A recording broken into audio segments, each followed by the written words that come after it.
โอเคครับหลังจากที่เราทำแบบขยายประตูหน้าต่างเสร็จแล้วนะครับก็ทำการ Copy ในส่วนของกรอบหรือว่า Title Box นะครับพิมพ์ CO ครับ Enter หรือ Space Bar ก็ได้นะครับแล้วก็คลิกที่จุดอ้างอิงมุม Title Box นะครับแล้วก็มาวางไว้ด้านข้างครับจากนั้นเราก็ทำการเปลี่ยนข้อความครับจากแบบขยายหน้าต่างครับพิมพ์เป็นแบบขยายห้องน้ำครับผมทีนี้ในส่วนของกรอบแบบแสดงก็ Copy ตัวหนังสือมาวางไว้ด้วยนะครับแล้วก็ทำการ Move มาไว้ตรงกึ่งกลางของกรอบนะครับในส่วนของแบบขยายหน้าต่างแล้วก็ Move มาไว้กึ่งกลางเช่นเดียวกันนะครับเพื่อความสวยงามครับทีนี้ให้เรามาที่ไฟล์รายการประกอบแบบบ้านชั้นเดียวนะครับเราก็จะพบกับในส่วนของสัญลักษณ์ที่บอกเป็นตารางสุขภัณฑ์ห้องน้ำนะครับทำการ Copy ครับกด Ctrl C ครับแล้วก็กลับมาที่ไฟล์แบบนะครับกด Ctrl V เพื่อเป็นการวางครับแล้วก็วางเอาไว้ที่มุมของ Title Box ครับจากนั้นก็ Move ขึ้นไปเล็กน้อยครับเอาเมาส์มาวางเป็นจุดอ้างอิงแล้วก็เลือกที่มุมมาวางไว้ที่กรอบของ Title Box นะครับทีนี้ในส่วนของแบบขยายห้องน้ำครับในส่วนของห้องน้ำเราก็มีห้องน้ำ2ห้องนะครับก็ Copy ในส่วนของแปลนครับที่เป็นแปลนอ้างอิงครับมาวางเอาไว้นะครับทีนี้หลังจากนั้นก็ใช้คำสั่งคลิปครับ CLIP ครับแล้วก็ Enter แล้วก็คลิกเลือกที่บล็อกของแปลนครับจากนั้นกด New ครับแล้วก็เป็น Rectangle ครับแล้วก็ครอบครับคลิกที่มุมด้านนอกครับจากทางซ้ายแล้วก็คลิกอีกมุมทางขวาด้านล่างนะครับก็จะเป็นการตัดบล็อกทั้งหมดนะครับให้เหลือแค่ในส่วนของห้องน้ำอย่างเดียวครับหลังจากนั้นก็คลิกขวาแล้วก็ Edit Block in Page นะครับแล้วก็เลือกที่บล็อกครับจากนั้นกด Enter 1 ครั้งหรือ Space Bar ก็ได้ครับก็ลบในส่วนของสัญลักษณ์ทั้งหมดทิ้งไปก่อนครับเราจะใส่ในภายหลังครับก็ทำการลบทั้งตัวหนังสือที่บอกชื่อห้องน้ำครับแล้วก็สัญลักษณ์ประตูหน้าต่างจากนั้นกดไปที่ close ครับด้านบนขวามือครับแล้วก็คลิกที่ save ครับกดโอเคครับทีนี้เราก็จะได้บล็อกที่เป็นแปลนของแบบห้องน้ำมาแล้วนะครับในส่วนของกรอบแล้วก็สามารถยืดหดได้นะครับแต่ว่าถ้าเราหดมันก็จะเป็นการหดสเกลนะครับสเกลที่เราใช้ตอนนี้ก็ถูกแล้วนะครับทีนี้ว่ามันอาจจะใหญ่เกินไปก็กด SC ครับครอบกรอบทั้งหมดกด SC Space Bar 1 ครั้งแล้วก็เลือกที่มุมแล้วก็พิมพ์ 25/50 นะครับก็คือเราจะเปลี่ยนสเกลเป็น 25 นะครับ1/25 ทีนี้สเกล1/25 มันก็จะดูใหญ่เกินไปในกรอบนะครับแล้วก็อาจจะกลับมาใช้เป็น1/50 เหมือนเดิมดีแล้วนะครับทีนี้ก็ move มาไว้ในส่วนของด้านล่างนะครับในส่วนของตารางสุขภัณฑ์ตัวหนังสือเล็กเกินไปก็ SC ครับคลิกที่มุมครับแล้วก็พิมพ์2เพื่อเป็นการขยายตัวหนังสือขึ้นมาอีก2เท่านะครับในส่วนของแบบขยายห้องน้ำเราก็จะทำการ Copy ครับในส่วนของตัวหนังสือครับมาไว้ด้านข้างครับทีนี้ก็จะเปลี่ยนเป็นข้อความว่าแปลนห้องน้ำจากนั้นก็ทำการ Copy ครับ Copy เพิ่มเติมขึ้นไปไว้ด้านบนครับ CO Space Bar 1 ครั้งแล้วก็คลิกลากขึ้นไปครับเปลี่ยนเป็นรูปตัดห้องน้ำนะครับโอเคครับเราก็จะได้ในส่วนของพื้นที่ทำแปลนห้องน้ำแล้วก็รูปตัดห้องน้ำมาแล้วนะครับทีนี้ในส่วนของเส้นยาวเกินไปแล้วก็ใช้เมนู Stress หรือว่าจะยืดหดทีละเส้นกลับเข้าไปก็ได้ครับทีนี้ในส่วนของรูปตัดห้องน้ำเราก็มีการทำไว้อยู่แล้วนะครับก็คือในส่วนของรูปตัดที่เราเพิ่งสร้างไปเป็นรูปตัด AB นั่นเองนะครับก็ครอบในส่วนของห้องน้ำครับกด CO Copy ครับคลิกออกมาวางไว้ด้านนอกแบบนี้ก่อนนะครับทีนี้ก็ทำการลบแฮชทิ้งไปนะครับในส่วนของห้องน้ำก็ลบตัวหนังสือออกไปก่อนครับเพราะว่าเดี๋ยวเราจะใส่ทีหลังนั่นเองนะครับในส่วนของพื้นที่ก็มีให้วางพอสมควรนะครับเพราะฉะนั้นเราก็ครอบรูปทั้งหมดนะครับแล้วก็กดบล็อก B ครับแล้วก็ Space Bar 1 ครั้งตั้งชื่อครับเป็น Toilet Section แล้วก็กดโอเคครับทีนี้เราก็จะได้บล็อกในส่วนของรูปตัดห้องน้ำมาแล้วนะครับก็ใช้คำสั่งคลิปครับ CLIP ครับกด Space Bar 1 ครั้งคลิกเลือกที่บล็อกครับกด New Boundary แล้วก็กด Rectangle จากนั้นก็คลิกครอบจากมุมทางด้านขวาไปทางมุมทางด้านซ้ายแบบนี้นะครับเราก็จะได้เป็นการตัดในส่วนของบล็อกขึ้นมาแล้วนะครับเราก็จะเอามาทำการ move มาวางไว้ในพื้นที่ที่เป็นในส่วนของรูปตัดนะครับก็แล้วก็ move ในส่วนของแปนมาไว้ในจุดกึ่งกลางเล็กน้อยครับทีนี้ในส่วนของตารางสุขภัณฑ์ห้องน้ำครับก็จะมีลำดับ1 2 3 4ครับก็จะมีตัวย่อบอกนะครับ ทีนี้ในส่วนของตัวหนังสือครับก็อาจจะเปลี่ยนขนาดตัวหนังสือให้ใหญ่ขึ้นเล็กน้อยนะครับก็ครอบเฉพาะ ตัวหนังสือที่เราอยากจะเปลี่ยนแล้วก็กด Ctrl 1 ขึ้นมาจากนั้นตัว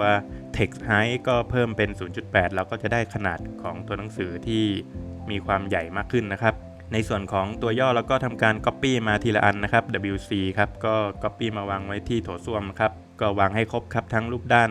ทั้งรูปแปลนนะครับแล้วก็รูปตัดครับอันดับถัดไปก็จะเป็นตัว FC ก๊อกอ่างล้างหน้าครับก็ CO เข้ามาครับแล้วก็เอามาวางไว้ที่อ่างล้างหน้าครับทั้ง2อ่างครับแล้วก็ในส่วนของรูปตัดเราก็วางไว้ก่อนครับเดี๋ยวอาจจะใส่เป็นรูปด้านของรูปก๊อกในภายหลังก็ได้ครับถ้าเราจะใส่เลยเราก็ไปที่ Library ครับแล้วก็ไปดูที่ตัว Faucet ครับกดคลิกขึ้นมาครับแล้วก็เลือกเป็นในส่วนของรูปด้านที่เป็นก๊อกของอ่างล้างหน้านะครับอันนี้เราจะเป็นใส่ในส่วนของก๊อกล้างพื้นใต้อ่างก่อนนะครับ1อันครับก็ move ไปไว้ในความสูงสัก 0.35 ครับก็ move ขึ้นมา 0.35 จะสูงเกินไปก็ move ลงมาเหลือ 0.30 นะครับในส่วนของ Faucet ตัวถัดไปก็จะเป็นอ่างล้างหน้าครับก็กด next ดูครับแล้วก็จะเจอก๊อกครับแล้วก็กดโอเคครับทีนี้ก็เอามาวางไว้แล้วก็ทำการMirror ครับกลับด้านครับกด MI แล้วก็คลิกจากนั้นกด Yes เพื่อทำการลบในส่วนของก๊อกด้านเก่าทิ้งไปครับแล้วก็ Move มาวางไว้บนอ่างล้างหน้าของเราแบบนี้เลยนะครับจากนั้นก็ขยับตัวหนังสือ FC ออกไปด้านข้างนิดนึงด้วยคำสั่ง Move นะครับอันดับถัดไปจะเป็น LAV ครับอ่างล้างหน้าครับ Copy ครับมาวางไว้ที่ในรูปตัดแล้วก็รูปแปลนให้ครบถ้วนครับในส่วนของเมนูถัดไปก็จะเป็นสายฉีดชำระแล้วก็กระจกเงาแล้วก็ในส่วนของฟอร์เดนฝักบัวต่างๆนะครับก็ Copy มาให้ครบนะครับในส่วนของสายฉีดชำระก็เอาไปวางไว้ข้างๆในส่วนของตัวโถส้วมนะครับทีนี้ก็เพิ่มในส่วนของ Accessory ที่เป็นสายฉีดชำระขึ้นมาครับก็กดตัว Accessory ขึ้นมาดูครับแล้วก็จะเห็นว่ามันจะมีแค่รูปด้านหน้ากับรูปด้านข้างครับแล้วก็ไม่ใช้ครับโดยในส่วนของ Faucet ก็จะอยู่ในด้านของเมนูก๊อกน้ำนะครับก็คือเรากด next ไปหน้าถัดไปนะครับก็จะเห็นว่ามันจะอยู่ที่หน้าสุดท้ายนะครับในส่วนของก๊อกสายฉีดชำระที่เป็นรูปแปลนด้านบนครับก็กดเลือกที่เป็นตัวสายฉีดชำระนะครับจากนั้นกดโอเคครับแล้วก็เอามาวางไว้ที่ข้างๆชักโครกแบบนี้นะครับหลังจากนั้นก็ทำการ move ในส่วนที่เป็นตัวหนังสือนะครับเล็กน้อยครับทีนี้ก็ทำการ move ตัวก๊อกสายฉีดชำระนะครับเข้าไปไว้กึ่งกลางของชักโครกก่อนนะครับแล้วก็ move ออกมาอีกครั้งครับโดยกำหนดระยะที่ชัดเจนนะครับก็คืออาจจะเป็น 0.45 นะครับทีนี้ทำการ copy ครับสายฉีดชำระไปไว้ที่ชักโครกอีกห้องนึงด้วยนะครับทำการ rotate ครับ RO แล้วก็ move เข้าไปไว้กึ่งกลางชักโครกเหมือนเดิมนะครับหาจุดกึ่งกลางครับแล้วก็วางไว้จากนั้นก็ move ขึ้นไปด้านบนครับระยะเท่ากันที่ 0.45 ครับก็ move ตัวหนังสือออกมาเล็กน้อยครับทีนี้ก็เสร็จแล้วในส่วนของสายฉีดชำระนะครับต่อไปก็เป็นกระจกเงาครับ copy ครับ CO เอามาวางไว้ที่หน้าอ่างล้างหน้านะครับทั้งรูปด้านแล้วก็รูปตัดครับหลังจากนั้นก็ copy ในส่วนของตัวห่วงแขวนผ้านะครับเราก็จะ CO ครับที่เป็น TWR ไปวางไว้ที่ทั้งรูปแปลนแล้วก็รูปตัดเช่นเดียวกันนะครับในส่วนของชาวเวอร์ที่เป็นก๊อกยืนอาบน้ำก็ copy มาวางไว้ที่ก๊อกฝักบัวในส่วนของรูปตัดจะมองไม่เห็นนะครับก็เอาไปวางไว้ที่รูปแปลนอย่างเดียวก็แล้วกันครับทีนี้ในส่วนของที่ใส่สบู่ครับก็ copy ไปวางไว้ด้านข้างของตัวที่เป็นก๊อกอาบน้ำนะครับทีนี้เรายังไม่ได้ใส่สัญลักษณ์นะครับเราก็จะทำการใส่เพิ่มเติมครับไปกดที่ Accessory ครับเราก็จะเจอรูปแปลนที่เป็นในส่วนของที่วางสบู่ครับก็คลิกขึ้นมาแล้วก็กดโอเคครับแล้วก็วางไว้ที่ในส่วนของผนังครับจากนั้นก็ move ออกมาทางด้านขวาเป็นระยะที่แน่นอนนะครับก็คือ move แล้วก็พิมพ์เป็น 0.45 ครับจากนั้นก็ move ตัวหนังสือเข้าไปใกล้เล็กน้อยนะครับทีนี้ก็ copy มาวางไว้ในส่วนของห้องถัดไปด้วยนะครับก็ copy มาวางไว้ที่จุดตัดจุดอ้างอิงของผนังก่อนแล้วก็ rotate ลงมาครับจากนั้น move คลิก Mสเปซบาร์แล้วก็คลิกลากลงมาเป็นระยะที่ชัดเจน 0.45 ครับจากนั้น move ตัวหนังสือเข้าไปใกล้อีกนิดหนึ่งนะครับในส่วนของฟอร์เดนครับรูระบายน้ำก็ทำการ copy มาวางเป็นอย่างสุดท้ายนะครับวางไว้ที่แปลนนะครับเพราะว่ารูปด้านเรามองไม่เห็นครับก็จะเห็นแค่ในแปลนอย่างเดียวทีนี้ในส่วนของสโลปห้องน้ำเราก็จะใส่สัญลักษณ์สโลปเพิ่มเติมครับแล้วก็อาจจะ copy ในส่วนของ สัญลักษณ์ slope จากหลังคาครับมาใช้ครับกด CO แล้วก็คลิกมาไว้ที่ห้องน้ำครับจากนั้นกด scale SC space bar 1 ครั้งพิมพ์ 0.5 ครับจากนั้น move RO ครับ rotate ครับให้ตัวหัวลูกศรครับชี้ไปทาง forden ครับจากนั้นดับเบิลคลิกในส่วนของ slope 6 องศาครับลบทิ้งไปแล้วก็พิมพ์เป็น slope 1/200 ครับจากนั้น move เข้ามาให้อยู่ใกล้เส้นอีกนิดนึงนะครับทีนี้ห้องถัดไปก็ทำการ mirror ครับกด MI แล้วก็ enter คลิกที่มุมกึ่งกลางผนังครับแล้วก็ลากลงมาคลิกข้างล่างแล้วก็กด no ครับก็เป็นการ mirror ในส่วนของสัญลักษณ์ slope นะครับต่อมาครับหลังจากที่เราได้แปลนแล้วก็รูปที่เป็นรูปตัดเรียบร้อยครับก็ทำการใส่ระยะครับกด DLI ครับแล้วก็คลิกที่กึ่งกลางเสานะครับมาวัดระยะที่ขอบของผนังด้านในก่อนนะครับแล้วก็คลิกออกมาทางด้านซ้ายครับจากนั้น Match Property ครับจาก Dimension ที่อยู่ในส่วนของแบบขยายประตูหน้าต่างมาใช้ครับต่อไปเป็น DLI ครับ Dimension จาก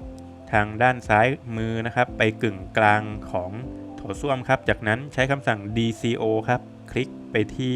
สายฉีดชำระครับแล้วก็คลิกไปที่ตัวฝักบัวจากนั้นก็คลิกไปที่กึ่งกลางผนังตัวที่วางสบู่อ่างล้างหน้าตามลำดับนะครับแล้วก็คลิกไปจบที่ขอบผนังครับจากนั้น MA ครับ Match Property Enter แล้วก็คลิกไปที่ Dimension แล้วก็ป้ายมาที่สีม่วงนะครับจากนั้น Dimension ใหญ่ทั้งหมดก็กด DLI ครับคลิกจากมุมผนังไปที่กึ่งกลางครับจากนั้นก็ DCO อีกครั้งครับจากนั้น Match Property ครับป้ายสีให้เป็น Dimension ตัว 1/50 ครับทีนี้ในส่วนของทางด้านขวานะครับก็จะมีตำแหน่งของ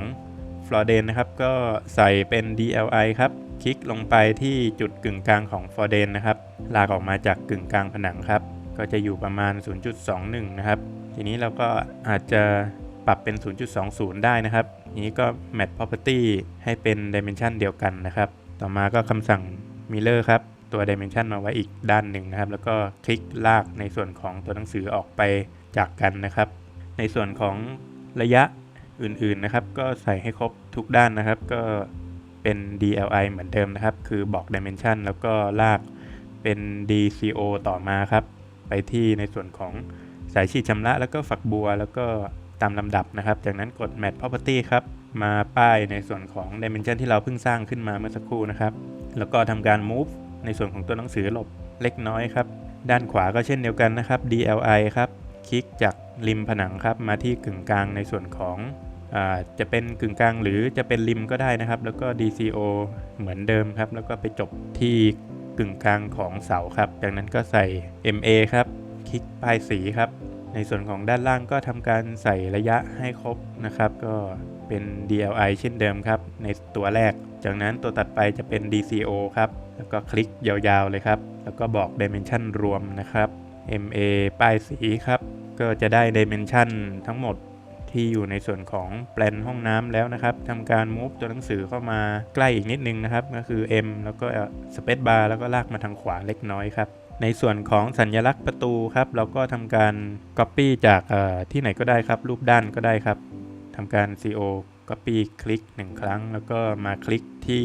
ประตูในส่วนของแปลนครับจากนั้น SC Scale ครับคลิกตรงกลางพิมพ์ 0.5 ครับเพื่อเป็นการลดขนาดลงมาครับงั้นก็ Copy ไปวางไว้ที่อีกห้องหนึ่งด้วยครับในส่วนของรูปตัดก็เช่นเดียวกันนะครับก็ทำการ Copy ในส่วนของสัญลักษณ์ประตูไปวางไว้เช่นเดียวกันครับสัญลักษณ์หน้าต่างครับกด CO Copy จากรูปด้านครับมาวางไว้ที่ในส่วนของแปลนห้องน้ำครับเบอร์ 5 ครับจากนั้น CO SC ครับคลิก1ครั้งพิมพ์ 0.5 ครับ Scale ลดขนาดลงมาครับในส่วนของรูปตัดครับก็ DLI บอกระยะที่ในส่วนของจากพื้นไปถึงระยะฝ้าเพดานครับแล้วก็ทำการบอกระยะจากพื้นไปถึงขอบประตูครับกด DCO ไปที่ขอบประตูแล้วก็ไปที่ระดับฝ้าครับจากนั้นกด Match Property ครับ MA คลิกป้ายสีที่ Dimension ด้านล่างครับจากนั้นก็เอามาป้ายที่ในส่วนของ Dimension ที่เพิ่งสร้างเมื่อสักครู่ครับจากนั้นก็ลดระยะความห่างของ Dimension ลงมาเล็กน้อยครับต่อมาก็กด DLI ครับระยะ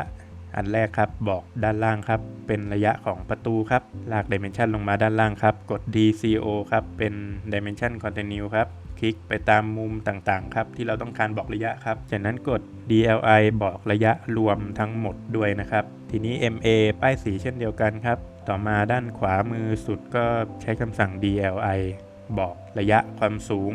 ข ของตัวอ่างล้างหน้าเป็น80 เซนนะครับแล้วก็ความสูงของตัวจุดท่อน้ำทิ้งครับเป็น40 เซนจากนั้นก็ความสูงของก๊อกล้างพื้นครับเป็น30 เซนตามลำดับครับก็ใช้คำสั่ง match property เช่นเดิมครับเป็นการใช้ dimension แบบชนิดเดียวกัน